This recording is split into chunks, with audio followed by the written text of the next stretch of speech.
Sausages. Sausages. How we doing, mate? All right? Guys?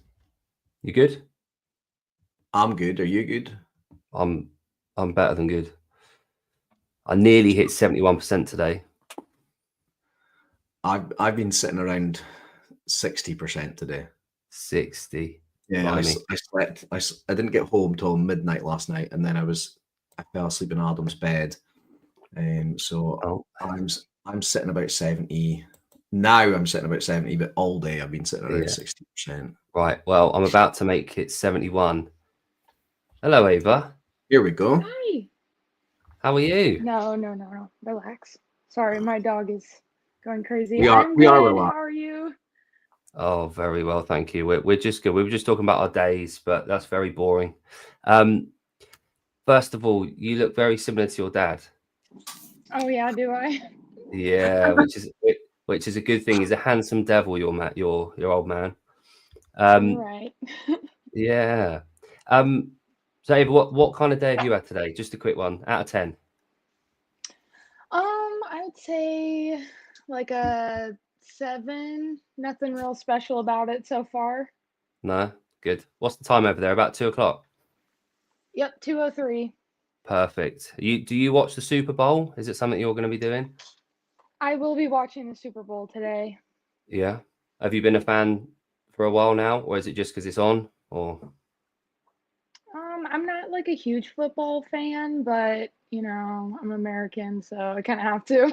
yeah, it's in the Constitution, isn't it? It's like That's Article right. 12. You Good. know, I couldn't even tell you who's playing in the Super Bowl today. Hang on. Chiefs against the Eagles. Yep. There we go. The only reason I know that is because Sevi's been talking about it last week. Anyway, Ava, thank you very much for coming on. Much appreciated. So we know about you. Yes, absolutely. We've heard all about you from your number one fan, your daddy. What an incredible man he is. Well, I want to kick off by asking you a random question. What's your earliest memory? God, that's deep. Let's see. My earliest memory, I have this idea of my earliest memory. I don't know if it's actually my earliest memory, but I know that I had to be like 3 years old. This is kind of weird, but I had one of those. I'm going to sound stupid because I don't even really know what it's called, but I had one of those really big box TVs, and then I think it was called a DVR. Yeah. But the tape, Yeah. I know what you mean. And I used to watch Forrest Gump on my big box TV pretty much every single night. And I don't know why I remember this, but for some reason, I must have stuck like a Cheez-It in there, like a Cheez-It cracker. Right. And Good choice. I remember, yeah, I know, we loved Cheez-Its. But I remember when I was having troubles getting it to play, and I had told my mom about it, and she was like, "Oh, let's look in there," and there was a Cheez-It in there, and so we had to pull it out.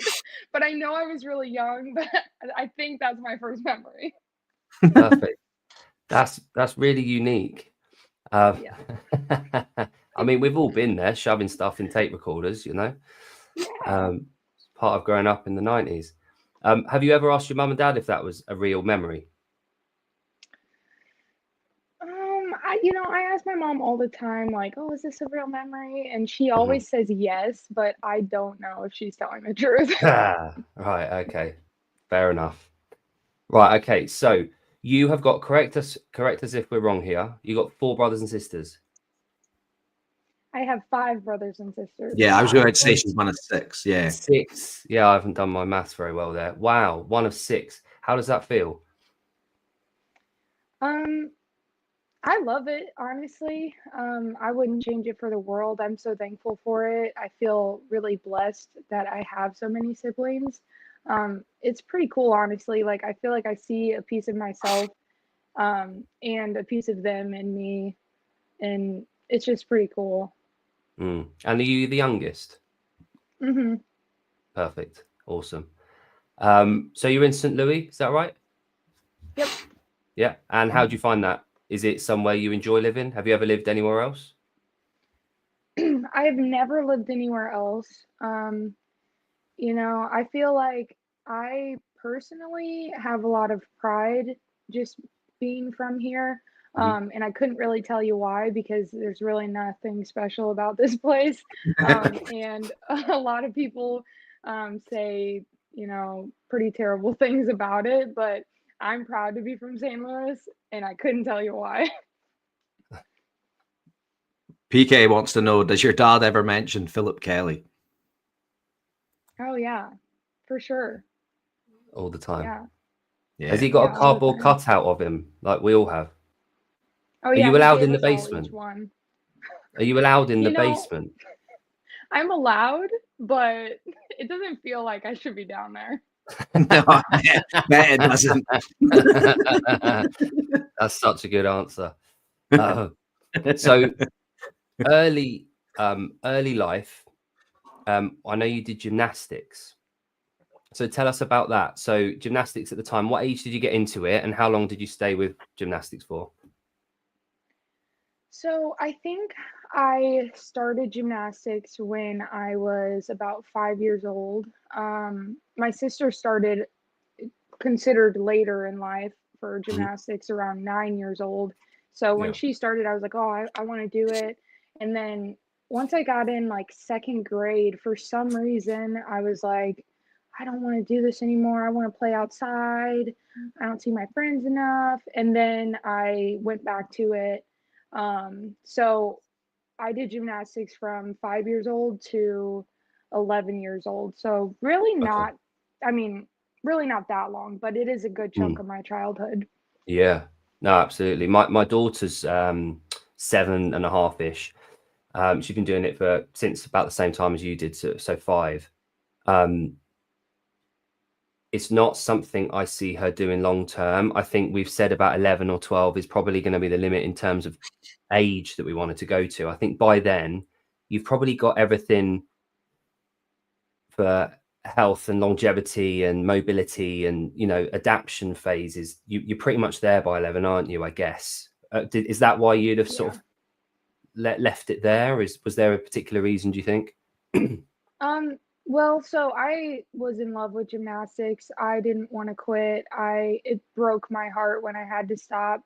I was 10 years old when I was diagnosed with type 1 diabetes, and Right. about a month after I was diagnosed, I got a stress fracture in my L4 and L5, which is pretty common for Yeah. young athletes. But because of my recent diagnosis, my doctors basically said, like, you're not allowed to go back. And so I had to quit. Right. Okay. Well, So injury forced you out. with that in mind, how did you then transition from that into Olympic weightlifting? So from gymnastics, you mean? Yeah. So, like, what age did you start Olympic weightlifting? But what made you go from, like, you know, not being able to go return to gymnastics due to stress fractures in your L4 and L5? I've had that as well. To then going down the Olympic weightlifting route, especially when we know your Right. dad's a tennis coach. What made you not? Did you ever like think of going down that route, or what kind of drew you to the sport of like Olympic weightlifting? Yeah. So when I quit gymnastics, I obviously was so upset, and my dad was just kind of getting into his tennis career, coaching career, and I started tennis for, you know, maybe like a couple months after that, and I did tennis for a couple of years until I started high school. But I did tennis, track, volleyball, basketball, pretty much all of the school sports. And then I stuck with volleyball throughout my high school career. And then my freshman year of college, I was going to play on the volleyball team, but then decided to quit And then about, I would say 8 months later ish, that's when I was introduced to Olympic weightlifting by one of my best friends that I met in gymnastics, and I just sent it. Yeah, good. And what age were you then? Sorry, when you picked up lifting? I was 19. 19. And how old are you now? Sorry, Ava. 22. 22. Awesome. Good. You've had a few years at it then. So, well, I mean, in 3 years, you've made a remarkable kind of trajectory there. So Jon and I, obviously doing our research, we looked at the sports you've done, and we knew obviously gymnastics into volleyball, into lifting. You're quite an explosive character then. So it's something you've always, along the way, have you tried any other sports? Was there anything else that you kind of picked up that you didn't really enjoy doing? Was there any sort of longer sports at all? So track and field or running or anything? Well, when I did track and field, I did pretty much all of the short distance. I absolutely hate anything long distance. Yeah. I despise it. I feel like I'm gonna die anytime I run like Yeah. more than 800 meters. Yeah. Good. So yeah, I mean, I did 100-meter in track, 100-meter hurdles, long jump, pretty much all the really explosive stuff. Yeah. Right. Okay. So you touched on it a little bit earlier. Obviously, type 1 diabetes. For anyone that doesn't know what that means, would you kind of give like a brief kind of rundown on what that means? Obviously, as a summary, but also what that means to you as well. For sure.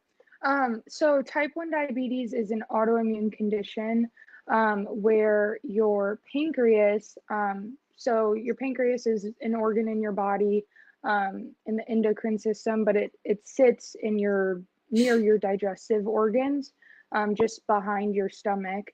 And it produces a hormone called insulin. And in type 1 diabetes, your immune system actually attacks the cells that produce insulin to the point where you don't make enough insulin to survive. So insulin it's essential to survive, and without it, you obviously will be diagnosed with type 1 diabetes. So for anyone with type 1 diabetes, they either make no insulin or a very, very tiny amount that wouldn't be enough to sustain life. Okay. And you said that you were about 10 when you were diagnosed with that. Was there an event that led to that, or was it just sort of symptoms that your family felt you needed to be checked up on? So, for me in particular, when I was in 5th grade when I was actually diagnosed, but in 4th grade, so about a year prior, I started experiencing symptoms of low blood sugar, which is kind of, I wouldn't say completely unusual, but it's not something you'd be like, oh, that person has type 1 diabetes, because type 1 diabetes is more associated with high blood sugars. So I started getting really shaky, and we went to the doctor and they told me to eat more protein. So I started making eggs and bacon for breakfast, and I just was trying to do that. And then my health just it got worse over that next year, and at this time I was training about as much as I do now, about 5 days a week, 3 to 4 hours every single day after school. And I started losing weight. I lost about 20 pounds, and as a 10-year-old that's pretty unusual. So I started getting really skinny, and I started some of the common symptoms of type 1 diabetes that I experienced were frequent thirst, like very, very thirsty, and then also very hungry. So I was like basically a competitive eater. At that point, I was like, oh, I can eat this whole pizza. Just I don't know why that was something I got competitive about, but was very hungry. And then also you just pee a ton. So I was going to the bathroom like 6 or 7 times a night. drinking from the faucet because I was so thirsty. And those were my main symptoms. Right. That must be quite tough as an adolescent, like going into your teenage years, going into high school, then having to deal with all of that on top of it. Was that Tough. How did you kind of get a handle on your like how did you improve your insulin sensitivity? Yeah. That's the correct term, isn't it? Yeah. That's How did you kind of get a handle on that to go from like there to like now where you are now, like a competitive athlete? I know that's a big kind of broad kind of question, but yeah. Well, so when I was diagnosed, I'm the youngest, so I don't know if all youngest are like this, but me specifically, I was very, I can do it myself. I don't need help. I can, do all of that. And I really did that with my diagnosis. I didn't want anybody's help. I can't blame my parents for not, helping me as much as maybe the next person with type 1 diabetes, because I really did not allow it. So I obviously made a ton of mistakes. I made a ton of habits that were, really detrimental to my health. And I didn't really know what I was doing, but I was trying really hard. And so I went through years of really, really, really bad blood sugars. And at the time, it was like, since you're so young, you're a little more resilient. But once I got into high school, it really became a problem to where I was like falling asleep in all my classes. I wasn't sleeping good. I was still working. Oh, we've lost your sound, Ava. Sound. Hang on. Let's go 1 sec, Ava. Okay, can you hear me now? You're back. There you're go. back. Thank you. There we Okay, go. I think my AirPods died. That's all right. So, But yeah, and would that have been would puberty have changed things there? Would that have, like with all the change in hormone profile, would that have been a more of a drastic effect for you having diabetes? Definitely, and especially as a female, you'll notice, at least as a health professional, you'll see with people with type 1 diabetes, the females who are going through puberty have drastic, insulin requirements compared to the boys or men, just because of the hormone fluctuations and how those affect insulin sensitivity. And I didn't know any of this at the time. So that made it even more challenging. And of course, I was eating a very standard American diet, heavily processed foods. We were not bougie. We had very budget friendly meals. And so it was, it was definitely, there was a lot of things I had yet to learn at that point. Yeah. Okay. And you weren't resistance training at that point either, were you? Like that early on? No, I wasn't. I started, I got a gym membership as soon as I was old enough to. My first time actually lifting was in my freshman year of high school. I did a brief resistance training, like summer program for volleyball. And that I immediately fell in love with it. I remember my first week of lifting weights, my blood sugars were crazy low. And I just realized, like, whoa, this is huge. I can actually use this as a tool. And so that's what I was going with this question. I was going to ask, I was like, when you started lifting weights, did you realize like, oh, this is actually going to help like me, like utilize the glucose like more like efficiently, and then you can actually reduce your need for insulin? Yes. Yeah, that's cool. I think we might actually have a video of one of your first sessions. I don't know if it's your first session, but this one. Oh. I absolutely love that video. It's amazing. We've all been there. That's great. We've definitely all been there. I love that. That was just one that I cropped across and I absolutely loved it. Yeah. So fast forward to 2019, you came into weightlifting. Was that 2021? 2021? No, she was 19. Sorry, yeah, you were 19. Sorry, yeah, you were 19.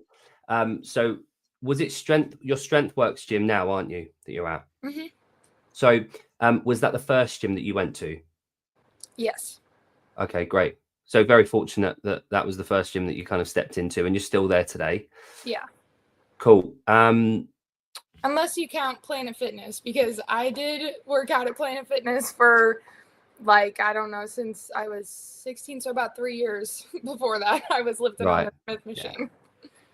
And have you ever set off the lunk alarm? Sorry, did you ever set off the lunk alarm? No, I didn't. But other people did. You should go back there and do some Olympic lifting and get that set off. Like, yeah. Oh, yeah, absolutely.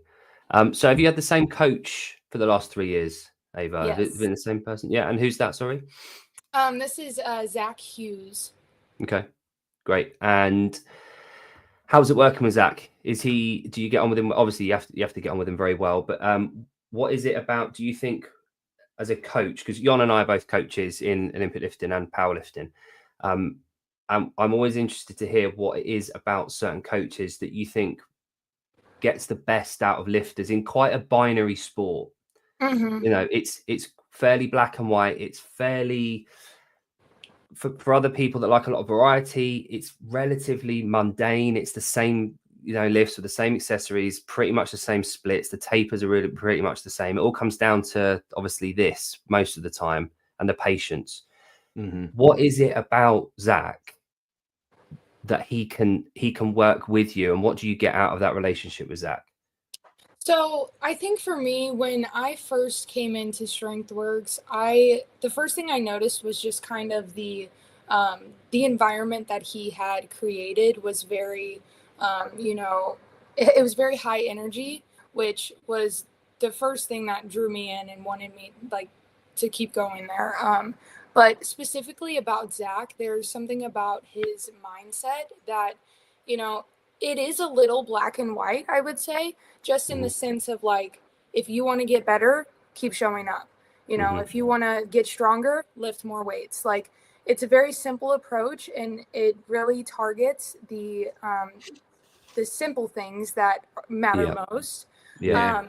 And then also alongside that, I think he has a really, really good talent of seeing when people have a lot of potential and then pulling that out of them in ways that really encourage them to believe in themselves. Right. And I think for me, I walked in there and I pretty much knew right away that I wanted to take it as far as I could. And before I had ever even told him that I wanted to do that, he was kind of instilling that and reassuring me of that possibility for myself. Good. That's awesome. Did your gymnastics background, do you think, did you have a certain level of proprioception and a body awareness that you think made you adapt to weightlifting fairly quickly? Definitely. I think I felt that in most of my athletic endeavors, but especially in Olympic weightlifting. Just kind of having that, like you said, just spatial awareness, knowing where my body is in space. And then also being able to, look at just a general understanding of technique and, why it matters so much, because it's not just about making it look prettier, but it's also about making it feel better and feel more doable. I think that it's been a huge help, and I'm so thankful for gymnastics for kind of giving me that foundation. Yeah. So when we're coaching kids coming through weightlifting, it's very apparent the ones that have done gymnastics. The awareness of how the body moves and where we need to move it to in order for it to feel good. They're also very coachable. You highlighted earlier the amount of hours that you're doing as a gymnast You know, my daughter's 7 and she's doing about 15 hours a week at the moment, about to go up. My wife was in the England squad until she was about 12. With gymnastics, she was about 36 hours a week at that point. The amount of time that you spend as a young gymnast understanding the way the body moves, it sits in there. And when you're older, it's always there. Which apparatus were you did you favor, by the way, in gymnastics? Like which event? Yeah. Well, I was best at beam, but my favorite was floor. I just loved, you know, just kind of flying around across the floor, just that like, you know, feeling of flipping around and, you know, but I definitely had, I would say a little more skill with beam. But I was never very good at bars, which is funny now. Yeah, no, I get that. It's an external stimulus, I think, the bar, and you know, you've got a lot of work to do around it. But yeah, it makes sense going into lifting. Oh, here he is. She was like an angel on the beam. Yeah, Dad's know best. Biggest fan. So fast forward to like now then. With your diabetes, obviously we've done a little bit of research on yourself. Your training at the moment, you're in an internship, aren't you? But you're hoping to be an RD. Is that with nutrition? Cool. Can you tell us a little bit about that?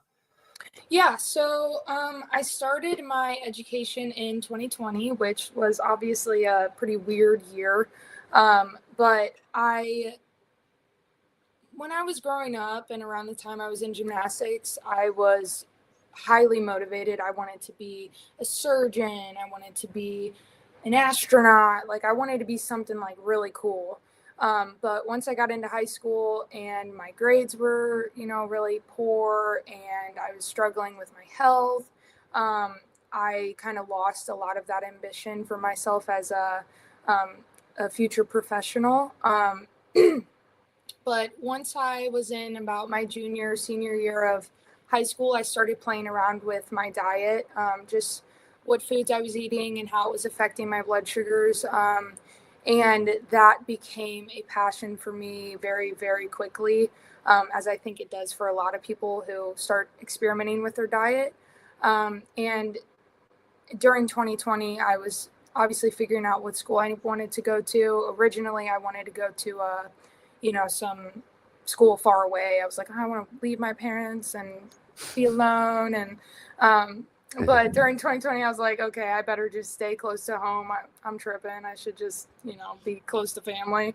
And there was a school, really small university, really, really small university, about 15 minutes from where I grew up and where I was currently living. And they had a very well-known dietetics program in St. Louis. It was actually the first dietetics program in St. Louis. And I just immediately was 100% positive that was the path I wanted to go down. And so I started my education, and the beginning of it was, to me, kind of discouraging because it was a lot of food service. It was, you know, basically, to me, it always seemed like it was like all around customer satisfaction, like just doing whatever the customer wants to keep them satisfied, even if it's not healthy for them. And that just kind of bothered me and rubbed me the wrong way because I really wanted to learn about how nutrition relates to our health and disease and chronic disease and all of those things. But I stuck with it. You know, there was a few times where I was like, oh, this isn't for me. I'm going to drop out. But I see now, kind of in the full, like, holistic view of it, why that was important.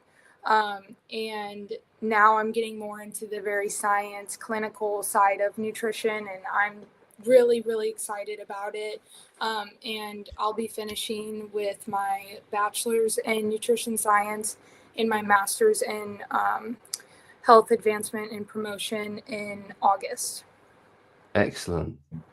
What made you go down the route of veganism then? Like, did you, obviously you played around with a lot of different like nutritional strategies over the years. What made you kind of settle in with veganism, and how's that been different to what you've done in the past?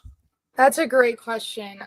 It really ties into what we're talking about right now. So when I started my education, I was doing a keto diet, which is very That's typical for like maybe a type 1 kind of low carb, high fat, high protein, isn't it? Yes. And I was doing a keto low carb diet. I was doing less than 30 grams of carbs a day. And I was learning in school just kind of what the nutrition standards are for most of the world. And they were very different from a keto diet, and it, I would say the first, year of my education, I was kind of like, butting heads with professors, like, oh, you don't get it. Like, this and that about keto diet, low carb, and as time went on, I started to learn more about a lot of the research surrounding diabetes management and type 2 diabetes and insulin sensitivity and insulin resistance. And I started to kind of, see that there was a little bit of like a disconnect in my approach. So I was noticing that I was this is going to sound kind of bad, but I was taking the easy way out in the sense that instead of targeting the fact that I wasn't metabolizing glucose efficiently, I was just taking it out of the equation and instead just replacing it with foods that were low carb and wouldn't cause a spike. But the problem with that was when I would eat any carbohydrates, my blood sugars would skyrocket and I could not bring them down. And type 1 diabetics have this thing called an insulin to carb ratio, which is essentially how many carbs you eat per unit of insulin. Yeah. So say I have a banana, which is around 28 grams of carbs. If my insulin to carb ratio is 1 for 20, then I would take, about 1.5 units. Whereas if my insulin to carb ratio was 1 for, 8, I would take 3 units or more. And so that kind of, shifted my mindset a little bit to the point where I realized like I was missing this piece of the puzzle. And I was also at the time I was, playing volleyball my freshman year. And any sort of high intensity exercise would skyrocket my blood sugars. Because your liver pushes out glucose when your muscles need it. And that became super problemsome because my blood sugars would go really high. I couldn't bring them down. My ketones, because you get into a state of ketosis, my ketones would multiply to the point where I would get close to going into DKA, which is diabetic ketoacidosis, which is life-threatening. And this was happening like all the time. And so I just realized like my approach was limiting me and I needed to try something different. My A1C though was way lower. My cholesterol was high and my LDL was high. So my lipid markers were a little high, which I, obviously wasn't a huge fan of, but at the time I was like, whatever, it doesn't matter. So I kind of started researching it a little bit. There really isn't a ton of research surrounding plant-based diets specifically for type 1 diabetes. But I figured, I've been my own experiment this whole time. Why not try it? And the main people who influenced me to do that, I don't know if you guys have heard of Mastering Diabetes. Yeah, that book, and then there's another one, Reversing Type 1 Diabetes?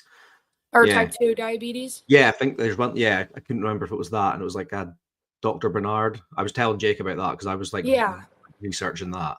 Yeah, so there's Dr. Bernard, and then there's what is his name? Robbie Barbero. That sounds bad if I don't know his name.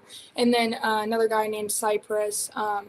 and they're both type 1 diabetics. One's a biochemist and the other is something I can't remember.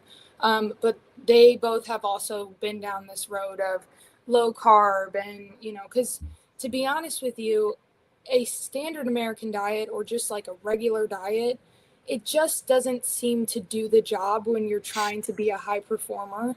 No. In all areas of your life. If you're trying to be, you know, a scholar, if you're trying to be a high performing athlete, it's like you kind of need a little bit more of a fine-tuned approach. At least that's what I personally have done. If you're someone who struggles with insulin resistance. Yeah. So there's has your dad tried talking to you about CrossFit at all? Like trying to get me into it, or just not necessarily, just the literature around it and the differences between methodology and then sport.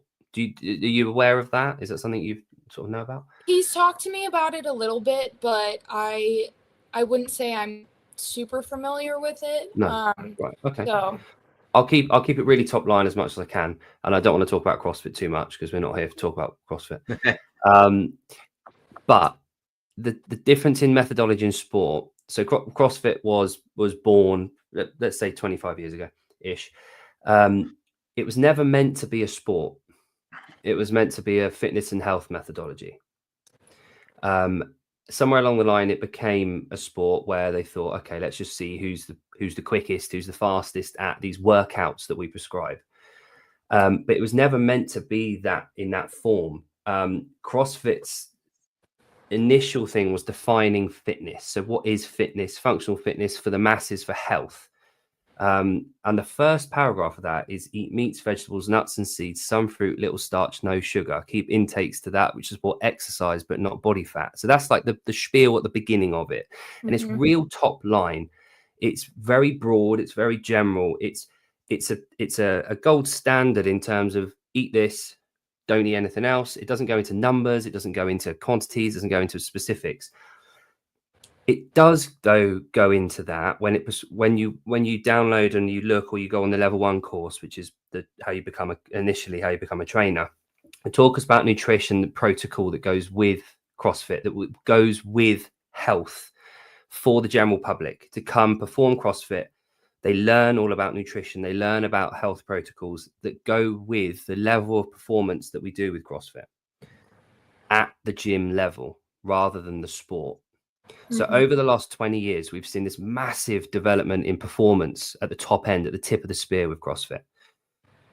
As a result of that, what you get is these, 18 in some cases in the female division, but 18 to 32-year-olds, give or take, performing insane feats of athleticism. And it's not necessarily health, but we're at the tip of that spear of what we do and perform. Now, their nutrition is so damn different to what CrossFit prescribe. They do not follow what CrossFit prescribes. Now, what you said a minute ago was you trying to be a functioning type 1 diabetic at peak level performance in your sport. That's obviously going to be very, very different to your gem pop type 1 diabetic walking around the street. So what I really want to pick your brains out, and it might not be something that that you've looked at yet or kind of developed, because it might be something that you want to do moving forward. It might, that might be where your life takes you. Do you think that the protocol that you've followed, is that something that's sustainable for a gem pop person who's not performing, who's not at the top of the tip of the spear, who's not an Olympic lifter at your standard? Is your nutrition protocol something that they can follow, something that is the best thing for them to do? Broadly speaking, obviously everyone's unique and everyone's a pretty flower, but in terms of generally speaking, do you think it's something that's easy to follow, something that's simple to follow, not easy necessarily, but something that can kind of transfer outside of sport? Yes, I think it's pretty simple to follow. I think the hardest part for most people would be becoming accustomed to meat alternatives, and then also like when I say meat alternatives, at least for me, that's more like tofu, tempeh, seitan, things like that. Not necessarily like your vegan chicken nuggets. But yeah, I think that always baffles me. Vegan chicken nuggets. It's like just call them vegan nuggets. You don't have to. And that's what we were going to ask as well. Is like with you doing that, like and taking away those like that meat, is it a lot of like actual whole foods? Because I know a lot of vegans that end up just eating a lot of processed like stuff that's probably just as bad, if not probably like worse for them. But I'm assuming you go down more a whole food approach. Yes, at least right now at this moment, I do a more whole food approach, just because, well, 6 months ago, I was trying to fill out my weight class, and now the weight classes have changed, so I'm having a little bit of cutting. So I'm just generally eating a little cleaner, not trying to bulk or anything. But back to what your question was for just kind of the general public, would this be healthy for them? I would say yes. I think it would be very healthy for them.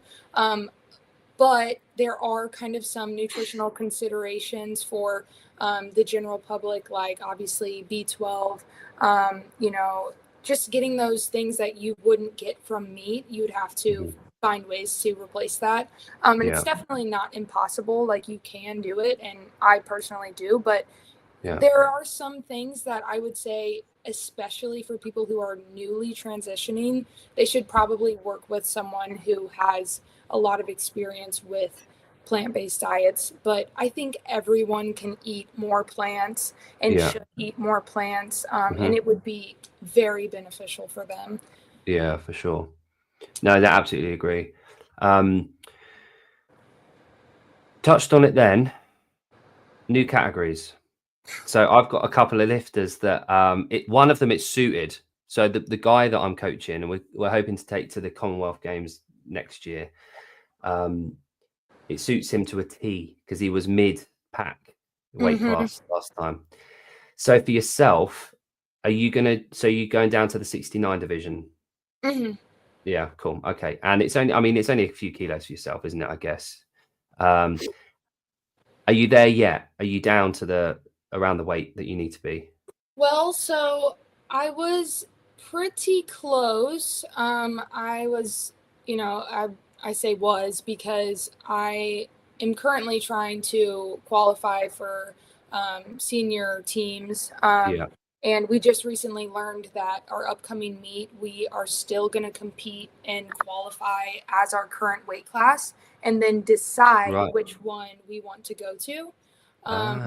So all of us have been moving around and didn't know yet that we don't have to be there quite yet.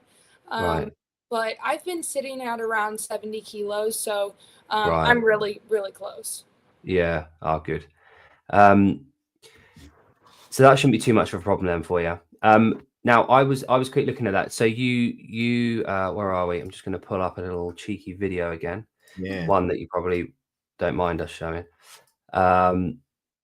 So your video from your lifts. Beautiful. So how long ago was this, Ava? This was, I think December 6th-ish. Yeah. Yeah, here we go. They're posted on the 10th of December, 2024. Yes. So you've hit 94 and 116, which is awesome. So you got the silver in the both. Oh, Trish is here. Now, Ava, have you heard of Trish? I've heard of the name. Chris, your dad and Trish get on like a bloody house on fire. So I'll just let you know. Sorry, back to your lifting. So how did you feel the event went? Sorry. So this meet I actually trained through. So there was no peak. I just kept going through my training cycle for this meet. And considering that, and also considering my training the week leading up to this meet, I thought it went pretty well. I obviously was upset about the 97 snatch because I was more than capable of doing it. I just could not get in that sweet spot for whatever reason that day. But overall, I thought it was pretty good. you know, deep down, I knew that there was more I could have done, which was upsetting. But overall, I was pretty happy with it. Good. And your numbers on the day, how do they compare to where you're at now in training? Have you increased at all from December, or are you? Yes, I've from that specific video, that was a 210 total. Right now my total is 221. So I've increased it about 11 kilos. Wow. Okay. That's pretty fair going. Now, one thing I was going to show you was, so you can talk about this whilst I'm getting this. What are your goals for the next, let's say, what is it, 3.5 years now? Is there Okay, well, so first step is to make an international team, a senior international team, Team USA. I did have my first international meet with FISU, which is the kind of university version. And that goal is this year. This year I need to be on an international team. I would like to make it to Norway for Worlds this year. For me to do that, I am just going to have to keep increasing my total, just keep doing crazy shit and extending it. When is that in Norway, Ava? It's in October. Right, okay, so you got a while to go then. That's fine. Good. And that seems to be on course at the moment? Yeah. I would say so. I mean, right now, so in the US, obviously we have Olivia Reeves, who is an absolute monster. And then we had Meredith Allwine in the 71 kilo class, and I don't know where Olivia Reeves is going yet. But Meredith recently retired, so that is kind of opening up that second spot for someone to kind of come in and join those kind of world teams and Pan Am teams. So I want to be that person. Awesome. So I did have a quick look at the results from Paris. Obviously, Olivia's like, way ahead. But your total of 210 last December would have got you 9th, at the Olympic finals in the old category, obviously. So you're not far off. You're just living in a bubble where you've got someone at the same time as you and Olivia that's obviously excelling within the same team. My father-in-law had the same problem in the 90s. He won the Commonwealths in lifting, but he was around about the same time where Britain had a very strong team, and he missed out on the Olympics by about 2 kilos in the British Nationals. So I've heard all about how that can be. So for yourself, you've got good prospects, you've got a good trajectory there going on. So I guess it's just, like you say, keep on that, get Norway under your belt if you can, and just keep going. So with LA around the corner, that could be a nice carrot in 3.5 years, couldn't it? Random question: music. When you're training, what music do you listen to get you going for singles? Well, I prefer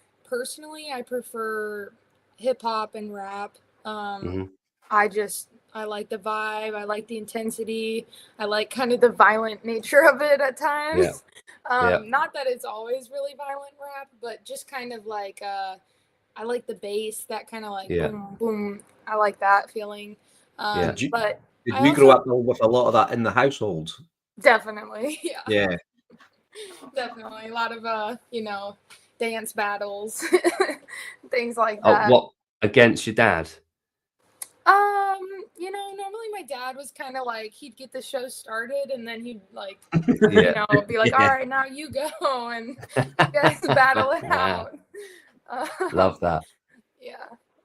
Amazing. Good. I think it's the aggression from music. And do you know what? Jon and I both work in sort of commercial gyms, and I work predominantly in a CrossFit gym. And it's really hard getting across the concept that when we're lifting heavy weights, we want aggressive music. We want something that's going to go inside us and make us primal, something that's going to get us angry so that we can take out the aggression and just expel those demons from within. And then we can just sit down and be calm. I'm quite lucky. People, I'm quite lucky. I'm quite lucky. The gym that I'm like, that I coach from, just let us play whatever you want. So it's always my playlist. As soon as I walk in the gym, the owner's always like, "Do you want to put your music on?" I'm like, "Yep, let's go." Yeah, we have people like that at our gym that we kind of rely on to get the vibes going. Yeah. Yeah. And you know, one of the most underrated skills as a coach of a class of athletes is getting the music right. Mm-hmm. No one teaches you that. It's a bit like being a stand-up comic. You eat shit quite a lot about some of the music choices you make. Totally. I've seen that a lot. And Zach's music, is Zach into decent music, or is it country rubbish? No, he never plays country. I've never seen him play country in the gym. Good. We do kind of have like an early morning crowd that sometimes comes in and they play a little country. And to be honest with you, like if I'm not like going like maximum attempts, like I don't mind it. Like sometimes it's nice to, have something that isn't like so high, but if I'm maxing out, it's either,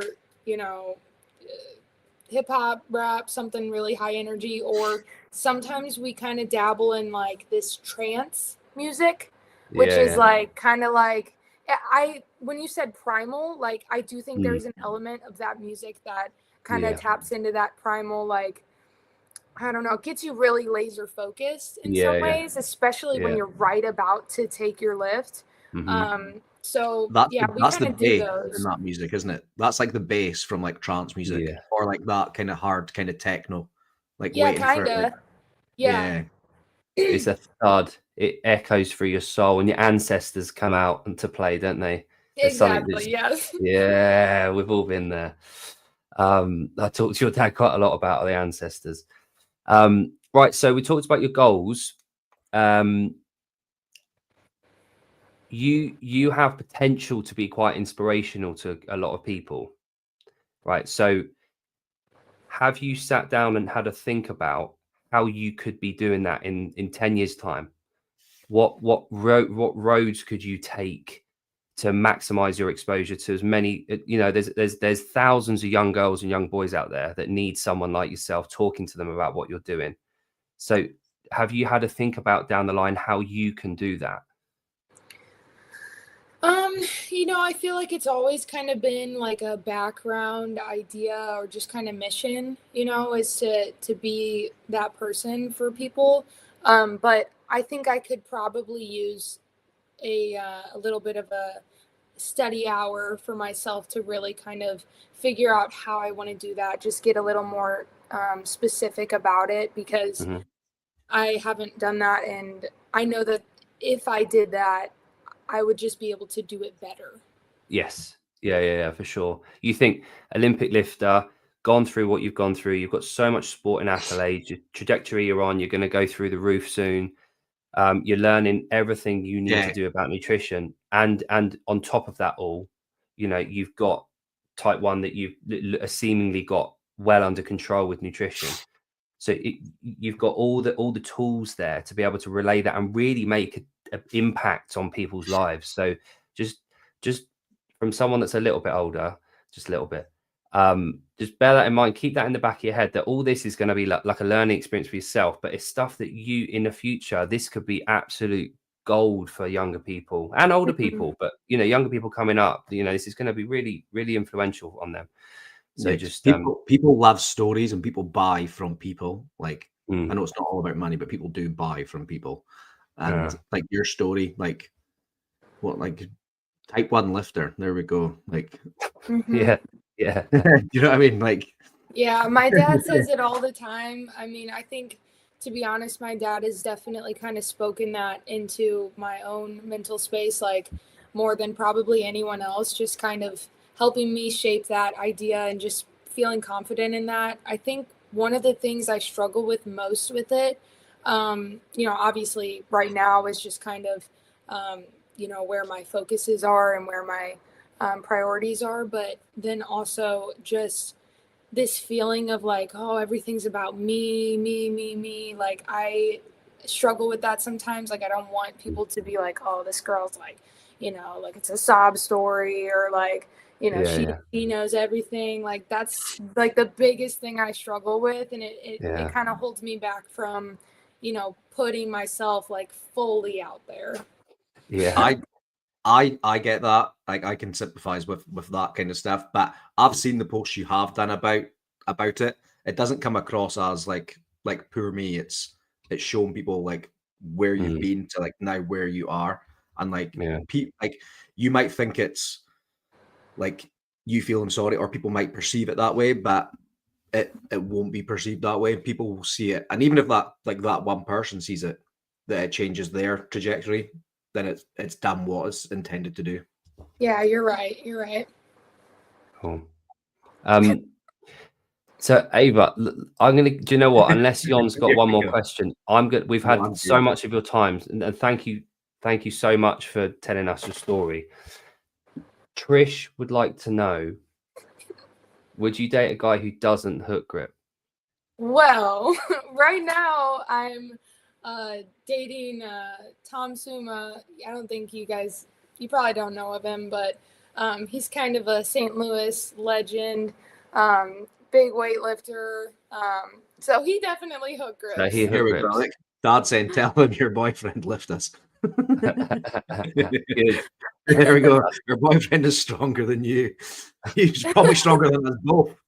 Yeah, put together. Your daughter's stronger than I am. Yeah, exactly. So, Ava, again, thank you so much for your time.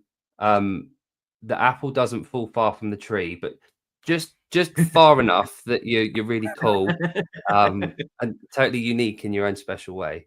But thank you so much. And do you know what? We're going to keep an eye on everything you're doing this year, because it is really inspirational. And Jon and I have a passion for the strength sports. So we're going to keep an eye on that. And there's a small chance I might be going to Norway for that competition. All right. So if I do go, I'll be able to watch you lift. So promise me you're going to qualify for that one. Okay, I will. I promise. Let's go. Thanks very much, Ava. So if you just hold on, we're just going to say bye to everyone, and then we'll have a chat quickly after we've hung up. But thanks, Ava, and look forward to speaking to you soon.